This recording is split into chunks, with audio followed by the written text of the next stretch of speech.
Bismillahirrahmanirrahim. Assalamualaikum warahmatullahi wabarakatuh. Selamat siang, salam sejahtera bagi kita semuanya. Shalom, Om Swastiastu, Namo Buddhaya, salam kebajikan. Yang saya hormati Wakil Presiden Republik Indonesia, Bapak Profesor Dr. Kyai Haji Ma'ruf Amin. Yang saya hormati pimpinan dan anggota Dewan Perwakilan Rakyat Republik Indonesia. Yang saya hormati pimpinan dan anggota Dewan Perwakilan Daerah Republik Indonesia. Yang saya hormati pimpinan dan anggota lembaga-lembaga negara. Yang saya hormati para Menteri Kabinet Indonesia Maju, Jaksa Agung, Panglima TNI, Kapolri, dan Kepala Lembaga Pemerintahan. Hadirin sekalian yang saya hormati, serta saudara-saudara sebangsa dan setanah air. Dalam 3 tahun terakhir, dunia dihadapkan pada guncangan pandemi COVID-19 yang menelan korban 6,9 juta manusia. Alhamdulillah, negara kita Indonesia telah berhasil mengatasi tantangan besar tersebut akibat pandemi dengan hasil yang sangat baik. Bahkan Indonesia menjadi salah satu negara yang berhasil menangani krisis kesehatan dan memulihkan ekonomi dengan cepat dan baik.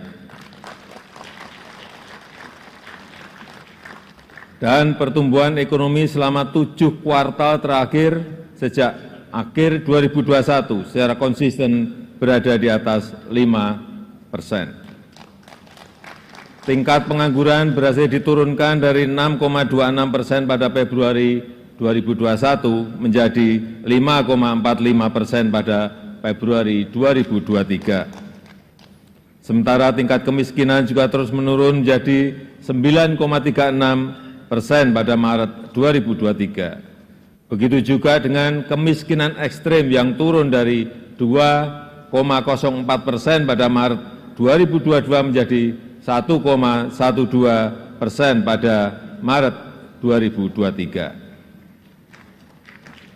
Pemulihan ekonomi yang cepat dan kuat telah membawa Indonesia naik kelas, masuk kembali ke dalam kelompok negara berpendapatan menengah atas di tahun 2022. Pemulihan ekonomi Indonesia terus berlanjut. Semester 1 2023 ekonomi nasional tumbuh 5,1%. Inflasi Indonesia juga semakin terkendali dan mencapai 3,1% sampai dengan Juli 2023.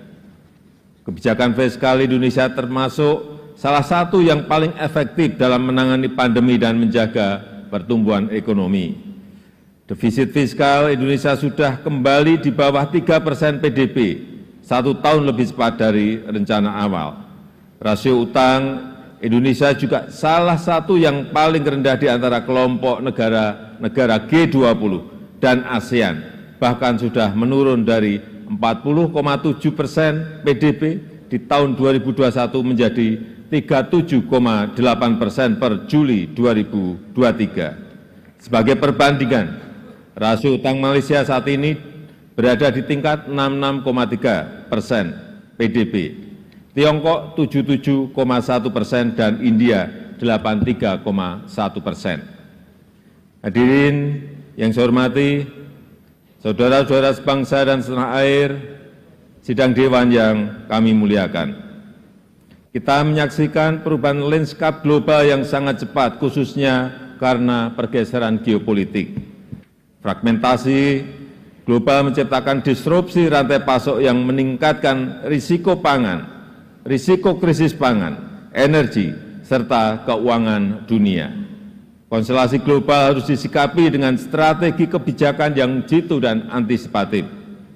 Kebijakan ekonomi dan fiskal harus mampu mentransformasi ekonomi untuk menghadapi tantangan hari ini dan hari depan. Ketahanan pangan dan energi serta transformasi manufaktur menjadi sangat penting. Di sisi lain, industri pertahanan harus dibangun secara kompetitif untuk menjawab kebutuhan pertahanan keamanan Indonesia. Dunia juga dihadapkan pada potensi krisis akibat perubahan iklim. Transisi penggunaan energi hijau perlu dilaksanakan secara progresif, namun tetap adil dan terjangkau. Potensi nilai ekonomi hayati Indonesia harus kita manfaatkan sebagai faktor penting dalam mengembangkan dan meningkatkan investasi hijau di dalam negeri. Selain itu, perkembangan digitalisasi dan artificial intelligence diperkirakan akan mendominasi kehidupan perekonomian dunia termasuk di Indonesia. Disrupsi ini harus dihadapi dengan strategi yang tepat. Pembangunan kualitas sumber daya manusia, infrastruktur fisik dan non-fisik terkait dengan teknologi informasi harus ditingkatkan. Struktur penduduk muda akibat bonus demografi kita manfaatkan secara maksimal. Transformasi ekonomi terus dilanjutkan untuk meningkatkan daya tarik investasi dan pembukaan lapangan kerja yang layak secara masif. Partisipasi Indonesia dalam rantai pasok global, khususnya pada sektor berteknologi tinggi dan ramah lingkungan, harus terus kita dorong. Perbaikan kualitas sumber daya manusia menjadi faktor utama transformasi ekonomi. Pembangunan kualitas SDM yang sehat, produktif, dan inovatif juga menjamin inklusivitas serta keadilan terus dilakukan. Maka upaya menghapus kemiskinan ekstrem, stunting, dan pembangunan daerah terpencil harus berhasil. Oleh karena itu, seluruh tantangan global dan nasional harus kita jawab dengan tepat dan efektif. Peran APBN sangat penting dan strategis dalam mendukung, memfasilitasi, serta menentukan arah kebijakan ekonomi, sosial, dan daya saing pertahanan dan keamanan nasional. Kebijakan fiskal ke depan dirancang dengan tujuan mengakselerasi target dan prioritas pembangunan nasional. Agenda transformasi ekonomi termasuk hilirisasi sumber daya alam, baik hasil tambang maupun pangan akan terus dilanjutkan. Perlindungan dan perbaikan kesejahteraan masyarakat, khususnya yang berpendapatan rendah, juga akan tetap menjadi fokus penting untuk menopang perbaikan struktural secara fundamental. Hadirin yang saya muliakan serta Bapak Ibu saudara-saudara sebangsa setanah air, mempertimbangkan potensi perekonomian yang kita miliki, serta dengan tetap memperhitungkan risiko-risiko yang akan datang, maka asumsi dasar ekonomi makro sebagai landasan penyusunan RAPBN 2024 adalah sebagai berikut. Pertumbuhan ekonomi 2024 diperkirakan sebesar 5,2%. Stabilitas ekonomi makro akan terus dijaga, situasi kondusif dan damai pada pemilu dan pilkada serentak 2024 harus kita wujudkan. Implementasi beberapa undang-undang baru juga akan memberikan manfaat positif pada penguatan struktural. Selanjutnya, inflasi akan tetap dijaga pada kisaran 2,8%. Peran APBN akan tetap dioptimalkan untuk memitigasi tekanan inflasi, baik akibat perubahan iklim maupun gejolak eksternal. Koordinasi yang kuat antara anggota forum tim pengendalian inflasi pusat dan daerah akan terus dijaga. Rata-rata nilai tukar rupiah diperkirakan bergerak di sekitar Rp15.000 per dolar Amerika Serikat. Sementara rata-rata suku bunga surat berharga negara 10 tahun diprediksi pada level 6,7%. Koordinasi anggota Komite Stabilitas Sektor Keuangan akan selalu antisipatif dan responsif dalam menghadapi potensi gejolak eksternal. Harga minyak mentah Indonesia ICP diperkirakan berada pada $80 per barel. Di sisi lain, lifting minyak dan gas bumi diperkirakan masing-masing mencapai 625.000 barel per hari dan 1,03 juta barel setara minyak per hari. Pimpinan dan anggota Dewan yang saya hormati, yang saya muliakan, arsitektur APBN tahun 2024 harus mampu merespon dinamika perekonomian, menjawab tantangan dan mendukung agenda pembangunan dan kesejahteraan secara optimal, mempercepat transformasi ekonomi, menjaga momentum pertumbuhan ekonomi yang berkualitas, inklusif, dan berkelanjutan, melindungi daya beli masyarakat dari goncangan, dan menjaga agar postur APBN tetap sehat dan berkelanjutan dalam jangka menengah dan panjang. APBN tahun 2024 didesain untuk menjawab tantangan saat ini sekaligus di masa yang akan datang. Maka kebijakan APBN tahun 2024 diarahkan untuk mempercepat transformasi ekonomi yang inklusif dan berkelanjutan. Upaya transformasi ekonomi akan ditempuh melalui dua strategi utama, yaitu strategi jangka pendek dan strategi jangka menengah. Pertama, strategi jangka pendek difokuskan untuk mempercepat penghapusan kemiskinan ekstrem, penurunan prevalensi stunting, pengendalian inflasi, dan peningkatan investasi. Kedua, strategi jangka menengah difokuskan pada 5 agenda sebagai berikut. 1. Mewujudkan sumber daya manusia unggul yang produktif, inovatif, dan berdaya saing melalui peningkatan kualitas pendidikan dan sistem kesehatan, serta reformasi sistem perlindungan sosial termasuk penguatan dan perlindungan pekerja migran Indonesia. 2. Akselerasi pembangunan infrastruktur pendukung transformasi ekonomi, khususnya infrastruktur di bidang energi, pangan, konektivitas, serta teknologi informasi dan komunikasi. 3. Pemantapan implementasi reformasi birokrasi dan simplifikasi regulasi. 4. Meningkatkan aktivitas ekonomi yang bernilai tambah tinggi melalui hilirisasi sumber daya alam. Dan kelima, mendorong pengembangan ekonomi hijau. Pimpinan dan anggota Dewan yang saya muliakan, untuk mewujudkan SDM unggul, berintegritas, dan berdaya saing, disiapkan anggaran pendidikan sebesar Rp660,8 triliun atau 20% dari APBN. Tercermin dari alokasi belanja pemerintah pusat sebesar Rp237,3 triliun, transfer ke daerah 346, saya ulangi, transfer ke daerah sebesar Rp346,6 triliun, dan pembiayaan investasi Rp77 triliun. Kita harus mampu memanfaatkan bonus demografi dan siap menghadapi disrupsi teknologi. Tidak boleh kita kendor. Agar sumber daya manusia kita produktif, inovatif, berdaya saing global, berintegritas, berakhlak mulia, dan dengan tetap menjaga jati diri budaya bangsa. Upaya peningkatan kualitas sumber daya manusia Indonesia ditekankan pada peningkatan kompetensi guru dan tenaga kependidikan, pemerataan kualitas pendidikan melalui peningkatan distribusi guru dan sarana prasarana pendidikan, peningkatan kualitas PAUD, peningkatan akses pendidikan di semua jenjang pendidikan, peningkatan kualitas sarana prasarana penunjang kegiatan pendidikan terutama di daerah tertinggal, terluar, dan terdepan, penguatan konektivitas pendidikan vokasi dengan pasar kerja, serta perluasan program beasiswa, pemajuan kebudayaan, penguatan perguruan tinggi, kelas dunia, dan pengembangan riset dan inovasi. Untuk menghadirkan SDM yang sehat dan produktif, anggaran kesehatan direncanakan sebesar Rp186,4 triliun atau 5,6% dari APBN.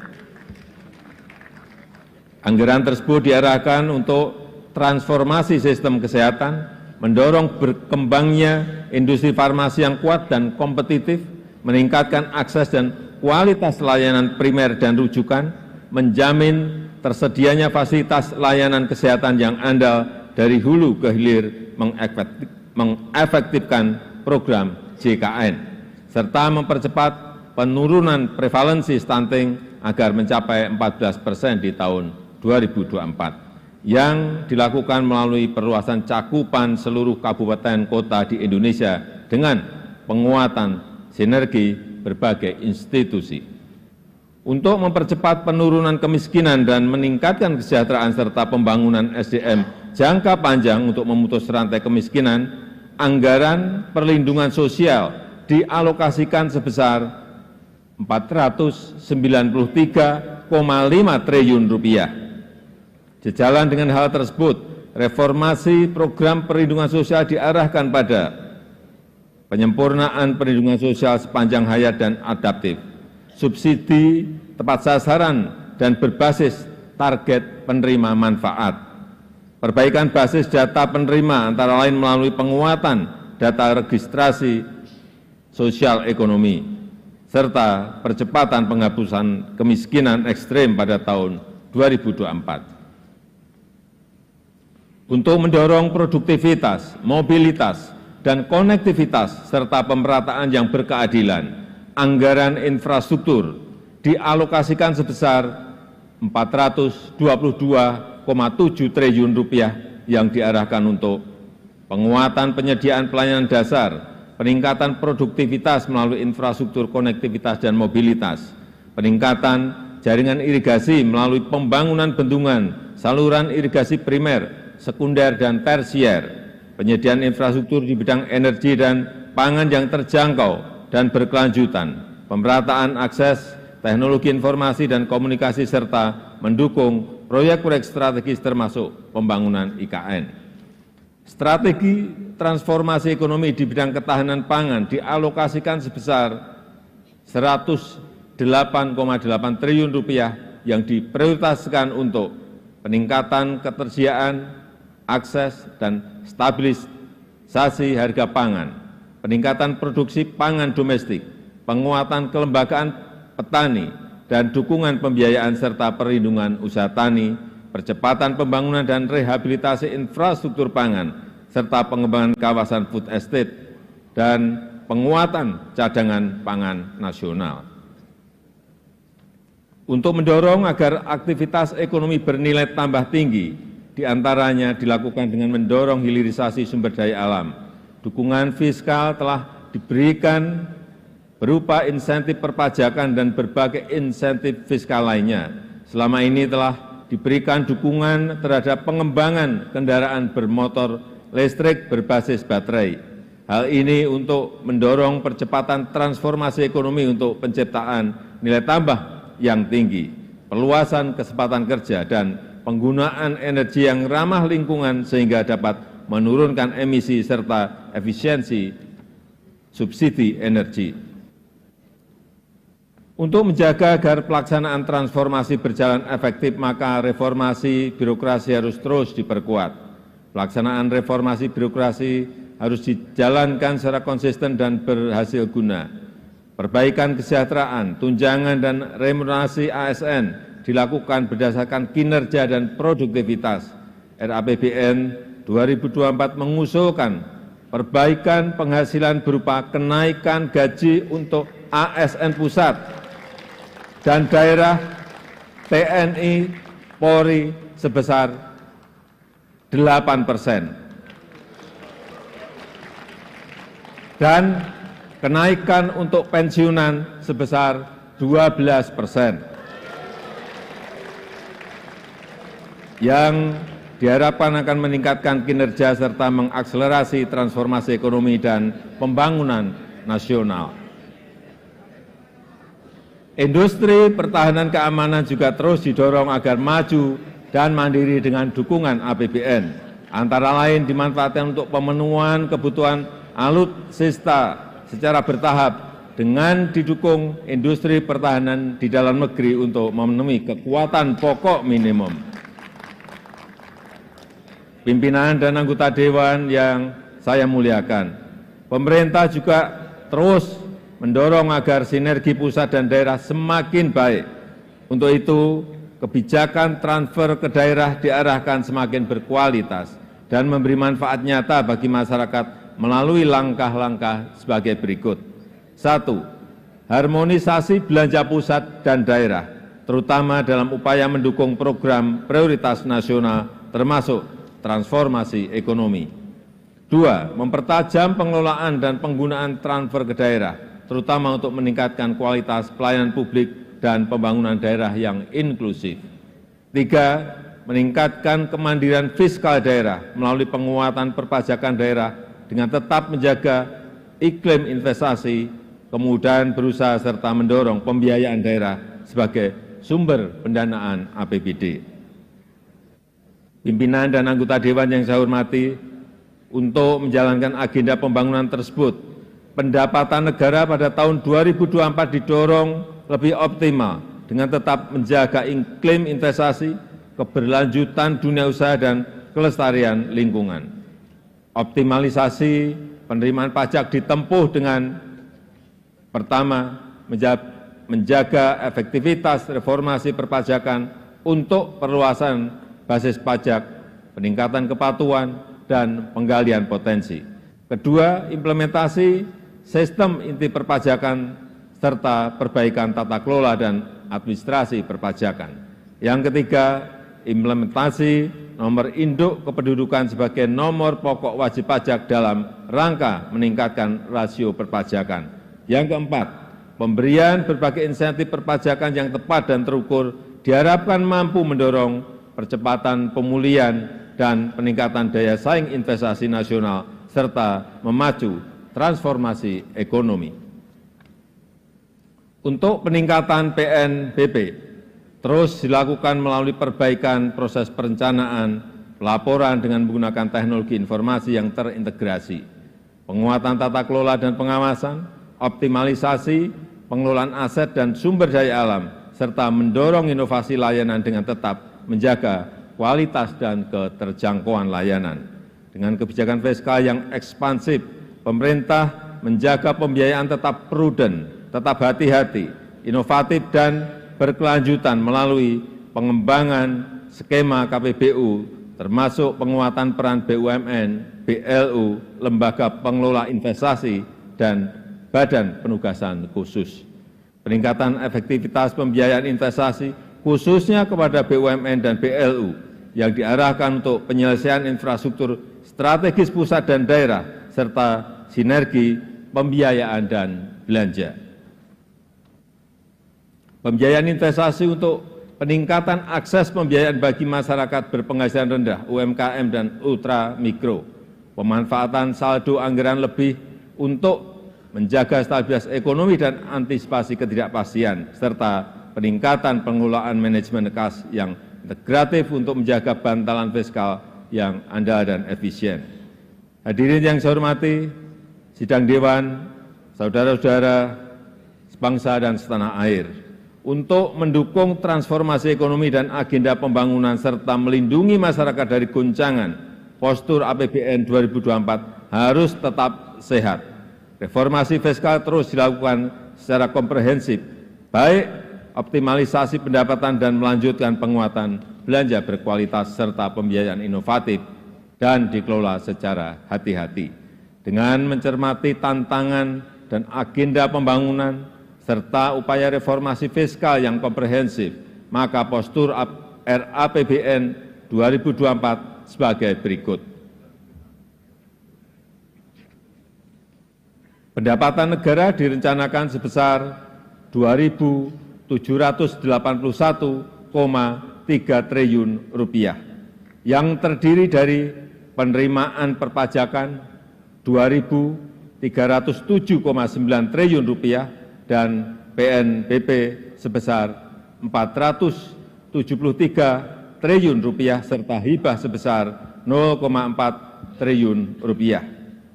Belanja negara dialokasikan sebesar 3.304,1 triliun rupiah, yang terdiri dari belanja pemerintah pusat sebesar 2.446,5 triliun rupiah dan transfer ke daerah sebesar 857,6 triliun rupiah.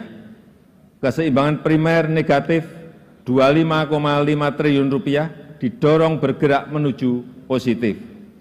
Defisit anggaran sebesar 2,29% PDB atau sebesar Rp522,8 triliun. Dengan pengelolaan fiskal yang kuat, disertai dengan efektivitas dalam mendorong transformasi ekonomi dan perbaikan kesejahteraan rakyat, maka tingkat pengangguran terbuka di tahun 2024 diharapkan dapat ditekan dalam kisaran 5,0% hingga 5,7%. Angka kemiskinan dalam rentang 6,5% hingga 7,5%. Rasio Gini dalam kisaran 0,374 hingga 0,377. Serta indeks pembangunan manusia dalam rentang 73,99 hingga 74,02. Selain itu, nilai tukar petani (NTP) dan nilai tukar nelayan (NTN) juga ditingkatkan untuk mencapai kisaran masing-masing 105 sampai dengan 108 dan 107 sampai dengan 110. Hadirin yang saya muliakan, demikianlah keterangan pemerintah atas rancangan undang-undang tentang anggaran pendapatan dan belanja negara tahun anggaran 2024 beserta nota keuangannya. Besar harapan kami, pembahasan RAPBN tahun 2024 dapat dilakukan secara konstruktif demi mewujudkan Indonesia maju berdasarkan Pancasila dan Undang-Undang Dasar 1945. Semoga Tuhan Yang Maha Esa senantiasa memberikan rahmat dan ridho-Nya bagi kita semua dalam melaksanakan tugas dan amanah seluruh rakyat Indonesia. Dirgahayu Republik Indonesia, Dirgahayu Negeri Pancasila, Merdeka! Terima kasih. Wassalamualaikum warahmatullahi wabarakatuh. Om Santi Santi Santi Om. Namo Buddhaya.